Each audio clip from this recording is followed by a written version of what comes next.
Assalamualaikum warahmatullahi wabarakatuh. Selamat siang semuanya. Pada hari ini kita masuk di pertemuan yang kelima. Kita nanti akan mendiskusikan beberapa hal. Di antaranya adalah kita ingin membuktikan kebenaran suatu algoritma nanti menggunakan induksi matematika dengan satu contoh kasusnya nanti. Kemudian nanti kita akan lanjutkan ke materi tentang kompleksitas algoritma. Nanti kita akan menghitung jumlah operasi dari suatu algoritma yang akan kita jadikan contoh kasus nanti. Itu untuk pembahasan kita hari ini. Kita langsung saja. Nah, ini topiknya nanti. Kemudian nanti sebelum saya masuk ke kompleksitas algoritma, akan saya sedikit diskusikan dengan kalian terkait dengan pemodelan masalah. Kenapa ini menjadi salah satu bagian penting ketika kalian nanti membuat program komputer. Nah, ini beberapa referensi yang saya ambil untuk perkuliahan kita hari ini. Nah, untuk capaian pembelajaran kita pada hari ini nanti diharapkan setelah kalian menempuh perkuliahan, kalian itu mampu membuktikan sebuah algoritma itu dikatakan benar. Kemudian selain itu kalian bisa mengembangkan nanti algoritma yang benar itu seperti apa menggunakan model matematis. Kemudian selanjutnya adalah kalian diharapkan bisa nanti memahami dan mampu untuk menjelaskan kompleksitas waktunya.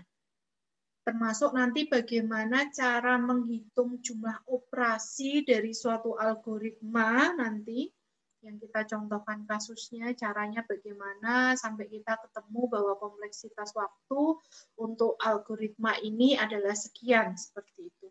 Nah, itu capaian pembelajaran untuk pertemuan yang kelima. Nah, kenapa kita perlu untuk membuktikan kebenaran algoritma? Karena sebuah algoritma yang baik itu adalah algoritma yang benar, selain yang efisien dan efektif kemarin yang kita sudah ulas pada pertemuan yang kedua.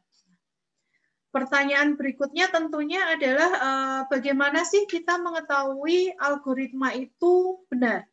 Caranya nanti akan kita praktekkan, salah satunya menggunakan pembuktian dasar dan pembuktian induksi matematika.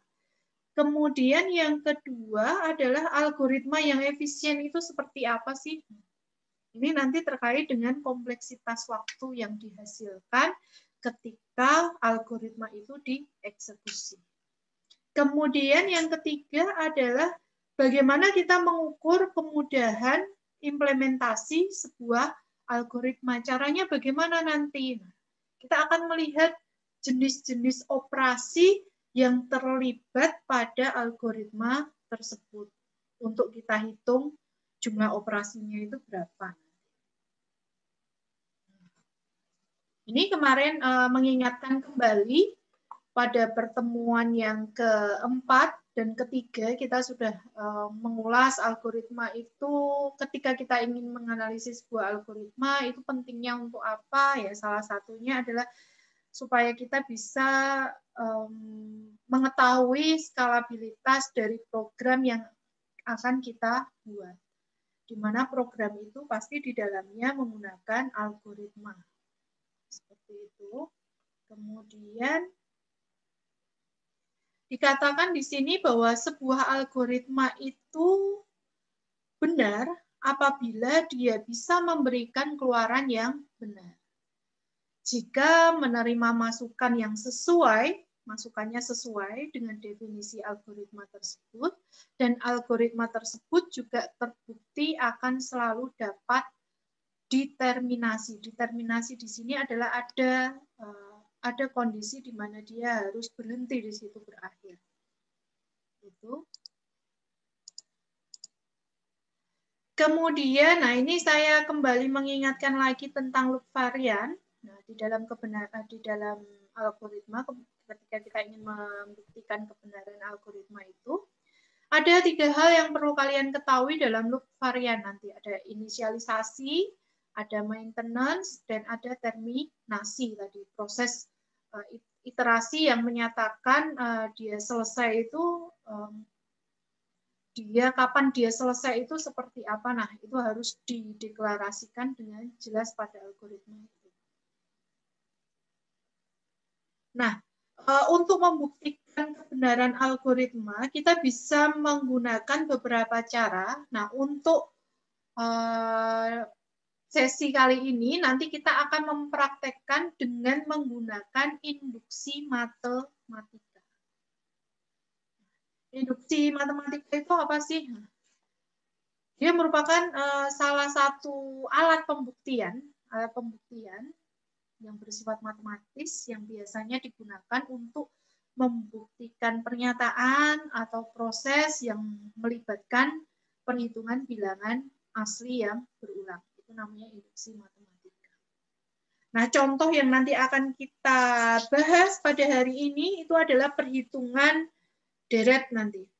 Perhitungan deret aritmatika, atau nanti bisa menggunakan misalkan deret geometris atau sigma bilangan dan lain sebagainya. Itu beberapa rumus matematis itu bisa kita buktikan dengan menggunakan induksi matematika. Di antaranya ini. Apakah hanya ini saja? Tidak, ada banyak. Ketika nanti kalian melakukan pembuktian menggunakan induksi matematika, diingat ada 2 langkah yang akan kalian lakukan nanti. Yang pertama adalah kalian buktikan dulu base case-nya atau kasus dasarnya.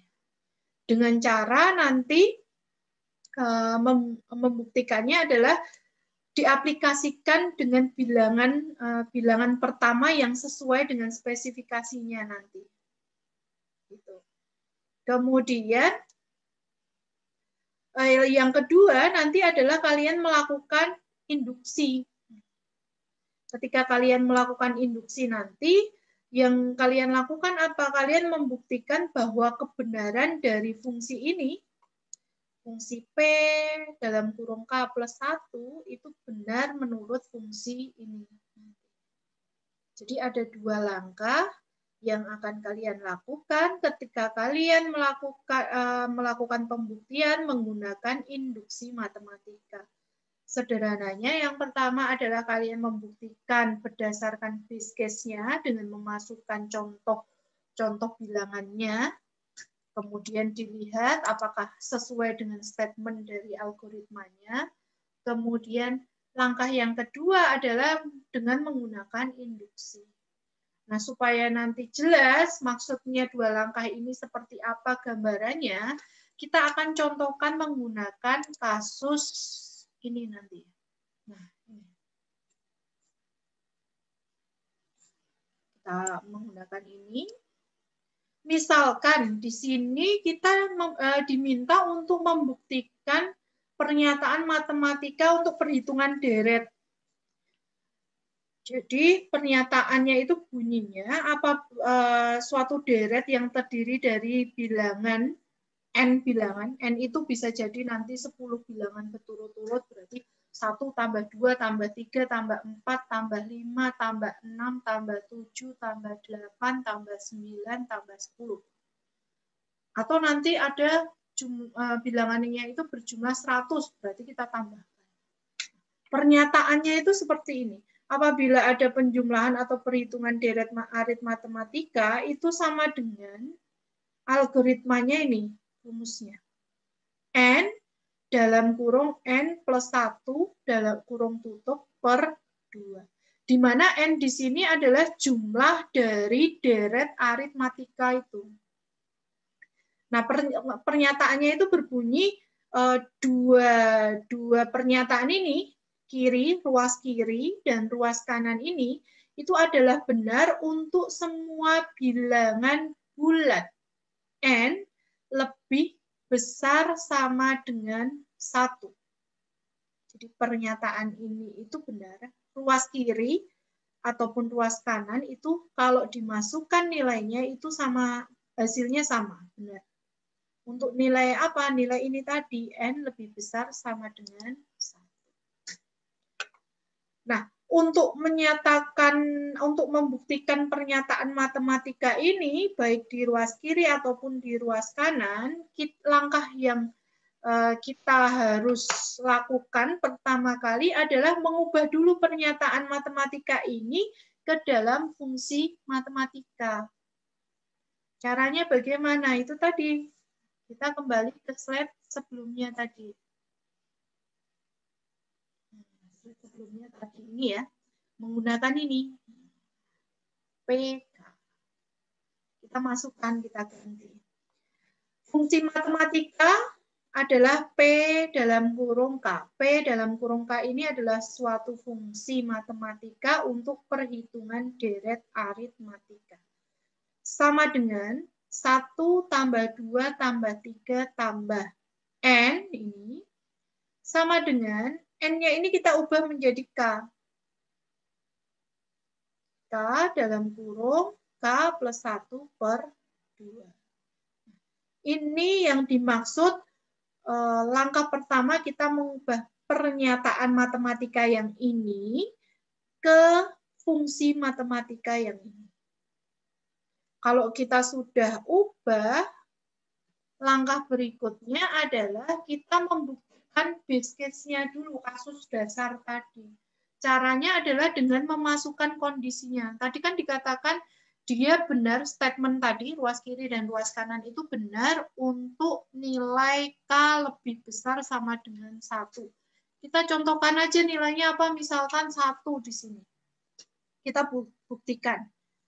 Yang kita buktikan salah satu ruas saja, misalkan kalian bisa menggunakan ruas yang sebelah sini atau ruas yang sebelah ini. Nah, kita pakai yang ruas sebelah kanan. Kita masukkan tadi K dalam kurung K plus 1 ya, kita masukkan saja misalkan nilai K-nya ini adalah 1. Kita pakai angka 1. 1 kan memenuhi. Kita masukkan ternyata sama, ruas kiri dan ruas kanan hasilnya sama. Sehingga dengan pembuktian base case ini terbukti bahwa pernyataan yang ini itu adalah benar. Nah, kalau base case-nya sudah selesai kalian lakukan, langkah berikutnya adalah kita membuktikan menggunakan induksi di sini. Membuktikan dengan melakukan induksi. Caranya bagaimana? Nah, kalian buktikan dulu bahwa fungsi matematika tadi, itu PK tadi, harus dibuktikan dengan kondisi ini ya, di langkah yang kedua tadi. Nah, kita balik lagi untuk mengingatkan tadi. Nah, ini harus dibuktikan kebenarannya dengan fungsi ini, sehingga yang PK-nya tadi, kita ubah K-nya itu adalah K plus 1. Nah, langkah pertama yang kalian lakukan adalah menuliskan dulu fungsi matematisnya sesuai dengan pernyataan ini di langkah yang kedua tadi. Kita ubah. Kalau K plus 1 berarti ini kan tadi N-nya berubah ya, jadi K plus 1. Kemudian ruas kanan tadi kan ini K-nya karena sudah diganti K plus 1, sehingga di sini K plus 1. Kemudian ini K, masukkan fungsi K-nya adalah K plus 1, kemudian plus 1, kita plus 1, kemudian per 2.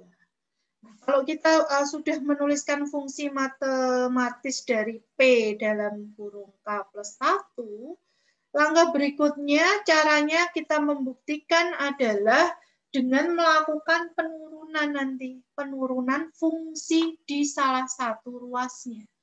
Misalkan di sini saya gunakan ruas kiri nih, yang saya tandai dengan pointer ini. Nih, caranya saya akan melakukan penurunan pada ruas kiri ini agar sama menjadi ini. Untuk membuktikan bahwa ini sama ini itu sama hasilnya. Jadi saya harus ubah ruas kiri ini, nanti hasilnya sama dengan ini bentuknya. Langsung saja kita masukkan. Ini tadi statementnya ini ya, kita turunkan. Kemudian kita ubah nih. 1 plus 2 plus titik-titik plus K. Ini kita masukkan, kita kelompokkan menjadi 2. Kita beri kurung di sini. Kemudian untuk yang K plus 1-nya kita tuliskan, ini dipisahkan dengan kurung. Langkah berikutnya adalah kita lihat, kalian lihat di sini. Pada bagian, nah ini. Nah, pada bagian ini bisa kita ubah dengan fungsi lain. Nah, kalau kita lihat ini modelnya 1 plus 2 plus titik-titik plus K, itu kan bisa kita ubah jadi ini. Karena ini tadi sudah terbukti benar. Dari mana pembuktiannya? Dari base case-nya ini. Sehingga kita bisa pakai 1 plus 2 plus titik-titik K tadi dengan fungsi ini. Ini kita turunkan. Sehingga ini bisa digantikan dengan K dalam kurung K plus 1 per 2 ini. Kemudian langkah berikutnya ini turunkan K plus 1-nya. Setelah itu pada proses berikutnya silakan kalian samakan dulu penyebutnya. Yang ini. Penyebutnya disamakan 2. Penyamaan penyebut, kalau mau melakukan penjumlahan bilangan pecahan, kita samakan dulu penyebutnya, caranya kan sama, kalian sudah tahu ya. Ini, kalau sudah, ini kalian samakan penyebutnya seperti ini harus kalikan 2, kenapa? Lah ini untuk menyamakan penyebutnya tadi. Langkah berikutnya, silakan dihitung saja K, dikalikan K, ini, kalikan ke sini, kemudian ini K dikalikan plus 1, kemudian ini sama 2 dikalikan K, kemudian ini 2 dikalikan plus 1. Nah, hasilnya, hasil dari proses perhitungan ini bisa kalian lihat pada bagian ini. Nih, jadi hasil dari perkalian ini tadi proses perhitungan itu jadinya K kuadrat plus 3K plus 2. Oke, sampai di sini. Langkah berikutnya adalah ini, fokus kalian ke sini. Nah, ini kalian faktorkan terlebih dahulu. Cara memfaktoran sama seperti materi yang sudah kalian pelajari pada saat dulu kalian mendapatkan pelajaran matematika di SMA atau di SMK atau di STM atau di MAN, sama ya. Ini seperti ini difaktorkan. Kalau difaktorkan sederhananya berbentuk seperti ini dalam kurung K plus 1, K plus 2. Ini coba saja kalau nanti kalian kembalikan ke sini ya hasilnya mestinya harus sama seperti ini. Coba aja ini kalau K dikalikan K, kemudian K kalikan 2, terus 1 kali K, 1 kali 2. Nah ini hasilnya mestinya sama seperti yang di atas ini. Itu yang dimaksud pemfaktoran. Kemudian yang K plus 1 turun, kemudian yang K plus 2 ini bisa kalian sederhanakan. K plus 2 kan bisa kita tuliskan K plus 1 plus 1. Ya kan, 2-nya itu dijabarkan sendiri-sendiri, K plus 1 plus 1. Sehingga apa? Kita pengen membuktikan bahwa statement ini itu sama dengan ini. Nah, bahwa ruas kiri yang kita lakukan penurunan tadi agar sama menjadi ruas sebelah kanan ini ternyata terbukti benar. Oh ini nanti diperbaiki ya, ini bukan 2 ini. K plus 1 plus 1. Nah, gitu. Sehingga kita bisa menyatakan bahwa pernyataan pada ruas kiri itu sama dengan ruas kanannya.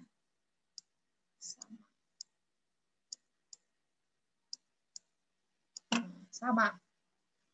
Dengan melakukan penurunan ini tadi, membuktikan dengan menggunakan induksi tadi. Nah, itu caranya ketika kita ingin membuktikan kebenaran dari suatu algoritma menggunakan induksi matematika. Ada dua langkah-langkah. Yang pertama, lakukan pembuktian base case-nya terlebih dahulu. Langkah yang kedua adalah membuktikan dengan menginduksi tadi. Menginduksi itu diturunkan seperti ini. Jadi langkah-langkahnya seperti yang tadi Bu Astika jelaskan baru saja. Itu untuk pembuktian kebenaran algoritma. Dari sini ada yang mau ditanyakan sebelum saya lanjutkan ke materi yang berikutnya.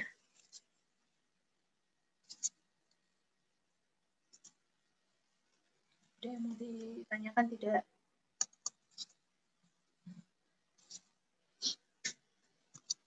Kalau tidak, saya lanjutkan.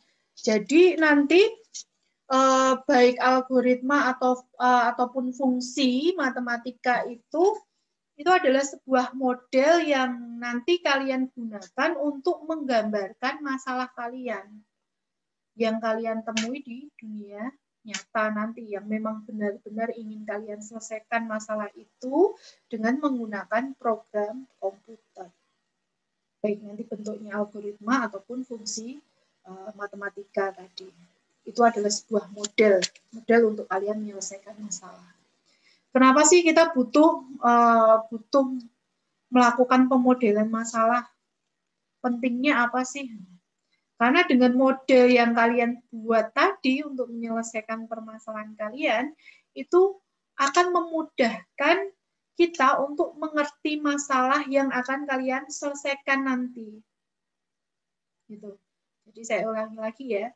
Jadi kenapa penting kita melakukan pemodelan masalah? Karena itu cara yang memudahkan kita untuk mengerti masalah yang akan kita selesaikan nanti.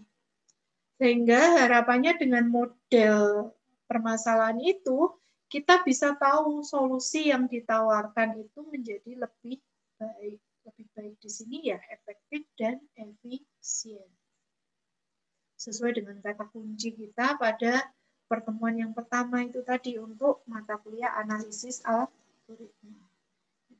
Nah, model-model permasalahan itu banyak, nanti tidak hanya pseudocode.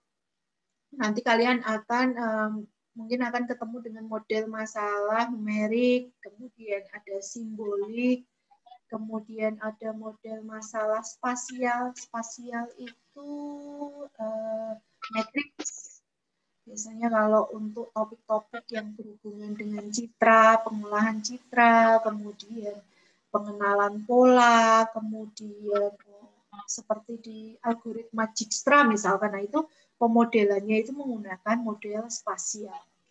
Kemudian model-model yang lain, statistik, itu termasuk salah satu contoh pemodelan, jenis pemodelan masalah. Itu ya. Oke, dari sini ada yang mau kita diskusikan terlebih dahulu? Boleh kalau ada yang mau menambahkan, kemudian ada yang mau bertanya juga boleh.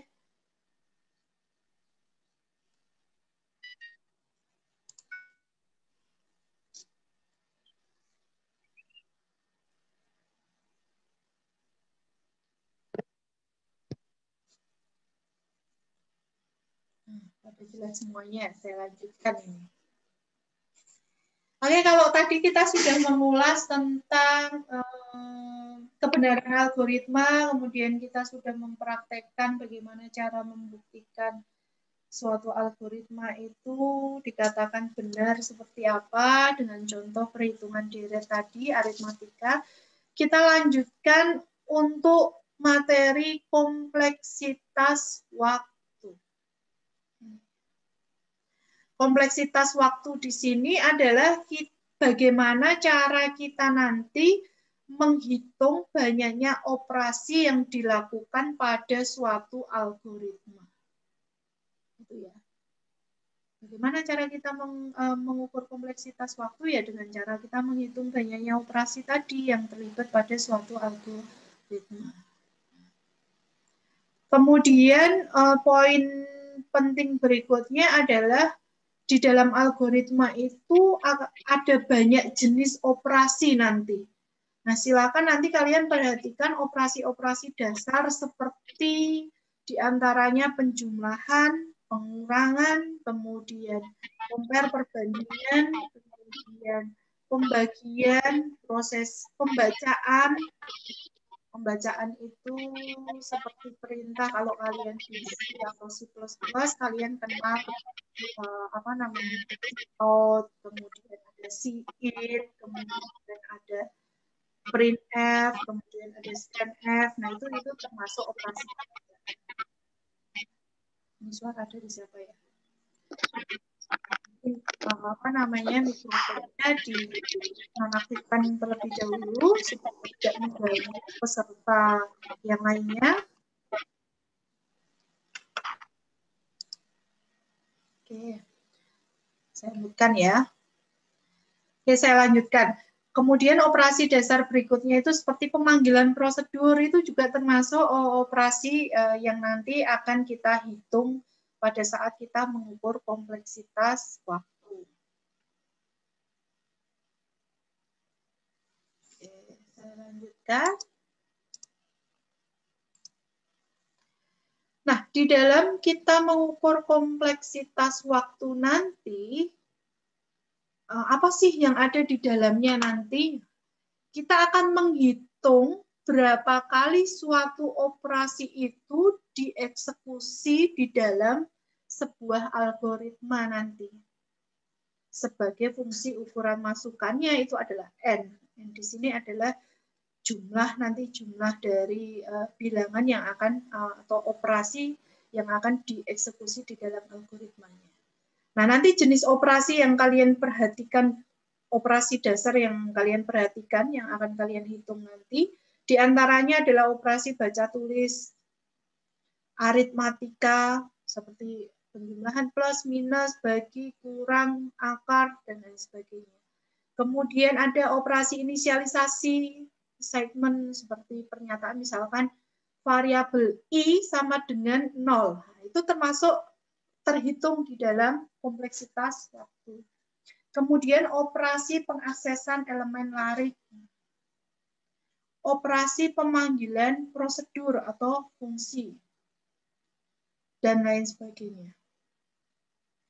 Nah, dalam praktek yang akan kita lakukan hari ini, nanti kita hanya menghitung jumlah operasi khasnya saja atau tipikalnya saja yang mendasari suatu algoritma. Ya, yang akan kita hitung adalah yang ini. Nah, ini sebagai gambaran saja informasi operasi-operasi khas yang ada di dalam algoritma itu, seperti contoh kalau kita melakukan pencarian menggunakan algoritma pencarian di dalam larik, itu operasi khas yang banyak dilakukan di dalamnya itu perbandingan elemen.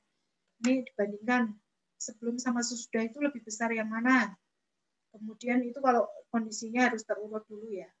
Kemudian setelah itu baru dibandingkan apakah yang dicari dengan yang dikunjungi itu sudah sama. Kalau sudah sama berarti kan ketemu kata kuncinya. Tapi kalau belum kan dia akan mencari dulu, mencari terus, melooping terus ya, mengulang-ulang sampai ketemu bahwa kata kuncinya itu pas dengan posisi kunjungannya. Ya, jadi operasi perbandingan khasnya. Nah, kalau kita menggunakan algoritma pengurutan, itu yang paling pas itu perbandingan sama pertukaran. Selain dia membandingkan lebih besar dan lebih kecil, operasi berikutnya adalah pertukaran. Karena nanti kalau ascending itu berarti harus ditukar kemana, kalau descending itu harus ditukar seperti apa. Nah, dari besar ke kecil, kemudian dari kecil ke besar. Sehingga biasanya kalau di dalam algoritma pengurutan itu, dua operasi ini adalah yang khas, yang sering digunakan. Kemudian untuk algoritma penjumlahan dua buah matriks. Ini operasi khasnya jelas penjumlahan, yang banyak dilakukan itu ya penjumlahan. Kemudian kalau perkalian, kalau di dalam perkalian dua buah matriks itu operasi khasnya adalah perkalian. Selain perkalian juga penjumlahan. Ketika misalkan kalian sudah, ada yang sudah di sini sudah mengambil aljabar, misalnya aljabar linear, kalian belajar tentang Gauss Jordan, ada perkalian matriks kan di situ. Dilihat saja itu operasi kasnya, pasti kebanyakan yang digunakan itu adalah perkalian dan penjumlahan di situ. Nah, ini sebagai informasi beberapa contoh untuk operasi kas yang ada di dalam algoritma. Kita langsung saja mempraktekannya. Kalian perhatikan tahapannya dengan cermat. Nanti kalau ada bagian yang belum jelas, silakan ditanyakan pada akhir sesi ini nanti. Pada contoh slide ini, kita akan mempraktekkan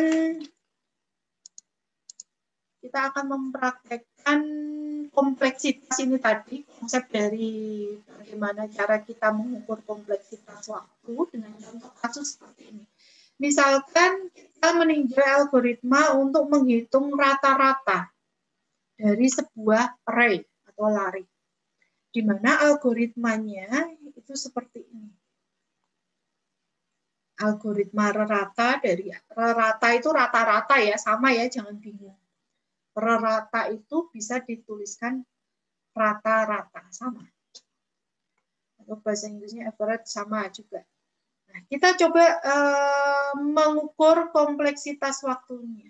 Nah, sebelum kita ukur kompleksitas waktunya, seperti tahapan di awal tadi, pada bagian slide sebelumnya, kita definisikan dulu jenis-jenis operasi yang terlibat pada algoritma ini. Kita lihat, kita urai satu persatu ceritanya. Kita lihat dari baris yang pertama di sini. Kita lihat pada baris yang pertama ada operasi ini. Sum sama dengan 0. Karena ini pseudocode ya. Kalau di dalam pseudocode kan panah seperti ini, itu maksudnya inisialisasi atau pengisian nilai. Sum sama dengan 0, ini masuk. Kemana ini operasi ini? Yang saya lingkari ini operasi pengisian nilai. Kemudian kita lihat lagi operasi yang ada di algoritma ini. Ini kan sudah ada, sudah didefinisikan tadi. Ini ada operasi penjumlahan di sini. Operatornya adalah plus. Kemudian kita lihat lagi. Nah, di sini ada operasi pembagian. Operatornya tanda slash ya.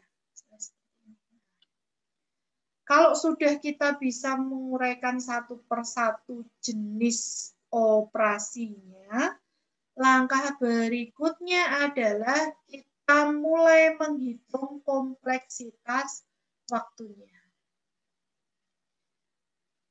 Caranya adalah dengan menghitung masing-masing jumlah operasi ini. Jumlah operasinya ada berapa sih untuk pengisian nilai, untuk penjumlahan ada berapa, kemudian untuk pembagian ada berapa, kita hitung satu persatu. Kemudian nanti baru kita jumlahkan di akhir untuk mendapatkan kompleksitas waktunya. Di mana rumusnya nanti TN itu adalah kompleksitas waktu, itu sama dengan COP dikalikan CN. Nah, fokus kita adalah di bagian ini, CN. CN itu adalah jumlah operasi. Untuk yang COP itu adalah waktu eksekusi prosesor, ini bergantung dari di mana program yang akan kita eksekusi tadi. Yang akan kita eksekusi itu programnya di mana nanti menyesuaikan kapasitas dari prosesor masing-masing. Ini akan bervariasi. Walaupun kemarin sudah kita buktikan bahwa spesifikasi komputer itu memang punya pengaruh konstannya, tapi lebih kecil daripada yang ini. Fokus kita yang hari ini yang akan kita hitung kompleksitas waktunya adalah yang CN. Kalau ini nanti silahkan disesuaikan dengan komputer kalian masing-masing. Oke, sebelum kita hitung caranya bagaimana, perlu diingat nanti jika operasi yang kalian hitung terdapat kalang. Kalang itu apa? Perulangan atau loop, itu sama saja. Kalang sama dengan loop sama dengan perulangan. Tiga kata yang sama-sama artinya itu. Kemudian, maka jumlah operasinya itu bergantung berapa kali kalang tersebut diulang.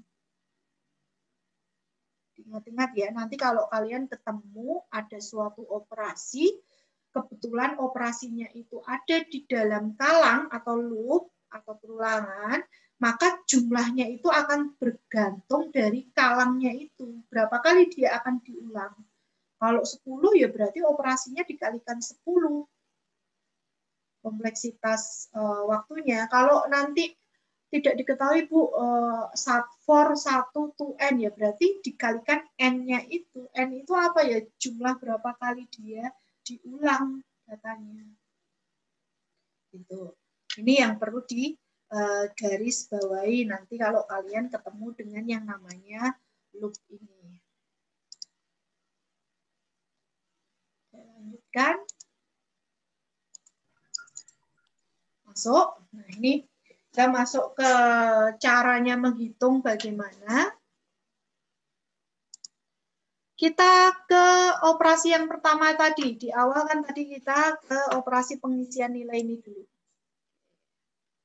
Pada operasi pengisian nilai, kita perhatikan di sini, saya tutup ya, pada slide yang sebelumnya, ini kan inisialisasinya ada berapa ini pengisian nilainya? 1, 2, 3. Oke. Kita masukkan ya, 1, sum sama dengan 0, itu 1 kali eksekusi. Karena dia diinisialisasi 1 kali, yaitu sum sama dengan 0. Berarti kan operasinya ada 1 kali eksekusi. 1 jumlahnya. Kemudian I sama dengan 1. Karena I sama dengan 1 ini ya. Ini terlewat kali. I sama dengan 1. Berapa kali eksekusi ya? 1, karena diisi 1 kali di situ. Kemudian ini ada operasi penjumlahan tadi. Kan dijumlahkan deretan tadi. Rata-rata dari deretan bilangan. Sum tambah AI. AI ini ya yang dia kunjungi. Berapa bilangan nanti? 1. Di sini kenapa N eksekusi? Nah ini tadi. Ini kita melihat dari statement ini tadi di slide ini. Jika operasi tersebut di dalam sebuah kalang, maka jumlah operasinya itu akan bergantung berapa kali kalang tersebut diulang. Sekarang kita lihat. Sum sama dengan sum tambah AI. Berapa kali kalang itu diulang? N. Sehingga di sini jumlah eksekusinya kita tuliskan N. Kecuali nanti kalau di sini itu secara eksplisit dideklarasikan 1 to 10 misalkan. Jadi di sini tinggal kalian tulis 10. Nah, ini N eksekusi. Kemudian ini inisialisasi berikutnya adalah perulangan ini, 1 to N ini. 1 to N ini kan terus diulang. Kalau sudah 1, dia kunjungi baris kedua. Lihat. Kemudian ditambahkan. Kemudian baris ketiga dia kunjungi, ditambahkan. Dan seterusnya seperti itu. Sehingga proses inisialisasi di sini juga N eksekusi. Karena dia berada di kalangnya tadi.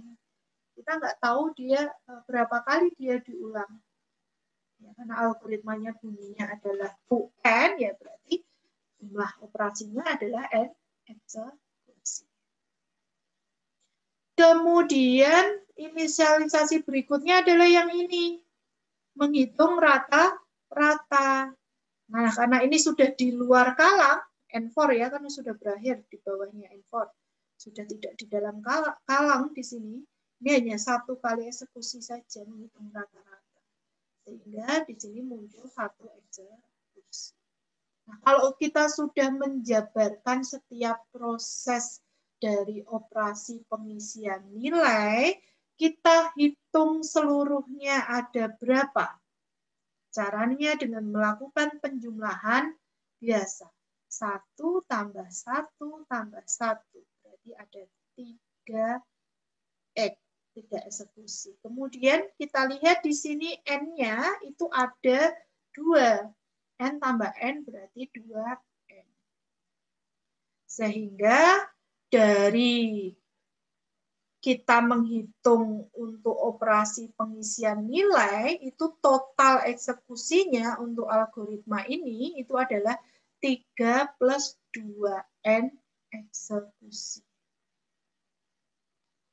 Oke, langkah pertama ini sudah kita lakukan.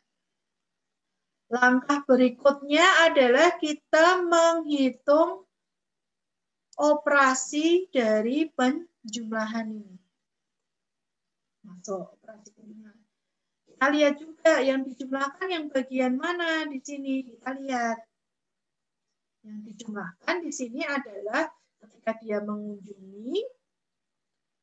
mengunjungi suatu deret kesekian, dia akan menjumlahkan dengan sumnya. Sumnya itu adalah variabel yang digunakan untuk melakukan penjumlahan. Misalkan gini, masuk ke deret 0 sama 1. 0, bilangan urutan 0 dan 1 dijumlahkan. Kemudian bilangan itu akan disimpan ke sum. Kemudian dia akan mengunjungi deret berikutnya, misalkan deret bilangan ketiga. 7 akan dijumlahkan dengan sum. Seperti itu dan seterusnya. Karena dia ada di dalam kalang ini, jumlah operasinya adalah sebesar N eksekusi. Kemudian setiap dia mengunjungi masing-masing deret, masing-masing indeksnya, itu juga N eksekusi. Dia kunjungi bilangan yang pertama, bilangan yang kedua, bilangan yang ketiga, dan seterusnya sampai berapa bilangan yang mau dihitung rata-ratanya di situ. Sehingga di sini juga N eksekusi. Kemudian setelah kita mendapatkan secara keseluruhan untuk proses di dalam operasi penjumlahan, kita hitung, kita sum. Di sini N tambah N berarti 2N. Oke, dapat untuk operasi penjumlahan. Sehingga yang ini sudah clear, ini clear. Langkah berikutnya adalah kita masuk ke yang pembagian. Pembagian kita hitung juga. Nah, pembagian ini yang terjadi adalah di bagian ini saja ketika menghitung rata-rata operasi ini dilakukan. Sehingga cukup 1 eksekusi saja. Masing-masing operasi punya total masing-masing. Tadi C1 totalnya sekian, C2 totalnya sekian, kemudian C3 totalnya sekian. Setelah mendapatkan masing-masing jumlah operasinya, langkah berikutnya kita menghitung kompleksitas waktu algoritma rata ini berdasarkan jumlah operasi dari C1 tambah C2 tambah C3. Kita masukkan tadi yang kita sudah dapatkan, C1-nya 3 plus 2N, kemudian C2-nya itu adalah 2N, kemudian C3-nya adalah 1. Secara keseluruhan, jumlah operasi pada kompleksitas waktu algoritma rata itu sebesar 4N plus 4 eksekusi. Sehingga bisa diturunkan, dituliskan rumusnya seperti ini tadi. Kita kembali di rumusnya ini. Masukkan PR ini ke sini. Op-nya itu berapa ya? Kembali lagi program komputer yang akan kita gunakan untuk mengeksekusi algoritma ini, itu speknya menghasilkan waktu berapa? Waktu eksekusi prosesornya berapa? Nanti silakan dikalikan dengan CN-nya yang sudah kita dapatkan. N yang dimaksud ini adalah jumlah data yang kita gunakan untuk mengeksekusi pada saat pengujian program. Itu caranya untuk mengukur kompleksitas waktu dari suatu algoritma. Nah, pada contoh kali ini tadi yang barusan yang kita hitung adalah kompleksitas waktu dari algoritma hitung rata atau rata-rata sama saja. Oke, dari sini ada yang mau ditanyakan terlebih dahulu? Silahkan.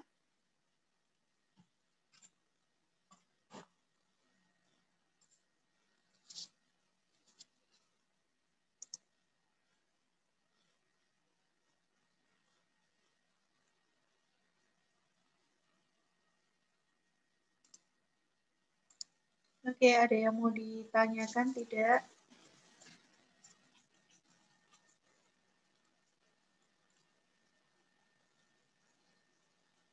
Sudah ketemu dengan angka ya, seperti yang sudah saya janjikan kemarin pada kalian pada saat di awal. Nah, nanti kita akan ketemu dengan angka-angka nanti. Ada saatnya kita akan menghitung seperti ini. Karena memang yang akan tujuan kita untuk menganalisis algoritma adalah kita pengen melihat itu tadi, pengen mencapai efektif, tidak hanya efektif, tapi efisien. Efisien yang dimaksud itu adalah parameternya dua tadi, kompleksitas waktu di sini. Waktu itu berarti bagaimana kita bisa melihat algoritma itu punya apa, jumlah operasi berapa, kompleksitas waktunya. Kemudian yang kedua adalah nanti kalau kita sudah tahu kompleksitas waktunya, yang kedua itu terkait dengan penggunaan memori pada program yang kita bangun nanti. Itu penting. Karena yang kita harapkan itu ketika membuat suatu aplikasi atau program itu tidak hanya sekedar jadi saja, tapi bagaimana program yang kita buat ini efisien juga. Efisien yang dimaksud itu tadi, penggunaan cepat eksekusinya ya, kemudian penggunaan memorinya itu lebih hemat, seperti itu. Itu untuk pertemuan kita hari ini sampai di sini. Nanti kalian bisa membacanya lagi, mengulang kembali. Kemudian untuk perkuliahan hari ini saya record. Nanti untuk recordnya juga silakan bisa kalian putar lagi kalau ada bagian yang ingin kalian cermati kembali nanti. Kemudian ini latihan ini bisa kalian baca nanti untuk perbandingan. Tadi ini caranya seperti ini tadi yang sudah kita ulas. Kemudian latihan berikutnya adalah ketika kita ingin mengukur kompleksitas dari algoritma Fibonacci. Kita dapat algoritmanya seperti ini, bagaimana cara kita mengukur kompleksitas waktunya? Caranya sama. Tetap yang pertama adalah kita lihat dulu jumlah operasi apa sajakah yang ada pada algoritma itu. Kalau sudah kita dapatkan operasi-operasinya, baru langkah berikutnya adalah kalian urai satu persatu proses pada operasi tersebut. Misalkan operasi pengisian nilai, di sini ada berapa sih pengisian nilainya? Banyak ya ini ya, kalau kita lihat sebentar. Banyak, diuraikan satu persatu. Tapi jangan lupa nanti kalau kalian ketemu ada suatu operasi yang dia itu berada di dalam perulangan, maka jumlah operasinya bukan satu kali eksekusi, tapi berdasarkan dari berapa kali dia nanti diulang. Itu yang harus digarisbawahi. Itu langkahnya. Nanti kalau sudah ketemu masing-masing jumlahnya pada setiap operasi, tinggal kalian hitung totalnya itu dengan menjumlahkan, sehingga didapatkan kompleksitas waktu sebesar ini. Itu untuk latihan yang pertama, kalian nanti baca, kemudian nanti latihan yang kedua, faktorial. Nanti ada latihan yang ketiga ya. Nah, ini nomor 1. Ini untuk apa, latihan juga. Kemudian, nah untuk hari ini nanti akan saya berikan PBL yang kedua, problem based learning yang kedua. Itu adalah kalian diminta untuk menghitung kompleksitas waktu dari algoritma ini, dan algoritma ini. Ada 3 algoritma yang kalian harus hitung kompleksitas waktunya. Kemudian nanti pengumpulannya bagaimana, itu melalui Elena. Nanti silakan kalian kumpulkan di Elena pada bagian pertemuan yang kelima ya. Pada bagian yang pertemuan kelima, kemudian subnya di problem based learning part 2. Silakan nanti kalian upload hasil pengerjaan ini pada kelas masing-masing ya. Jangan salah kamar. Atau ada yang mengirimkan ke email, karena kemarin ada yang mengirimkan ke email ya, jangan. Ya, jadi satu saja biar memudahkan mengelolanya, jadi lewat Elena. Kemudian formatnya sama seperti kemarin, perbedaannya adalah untuk PBL-nya diberikan kode 2. Paling lambat H-1 sebelum pelaksanaan perkuliahan minggu ke-6. Jadi kalau yang kelas A ini, hari ini, berarti nanti paling lambat pengumpulannya tanggal 15.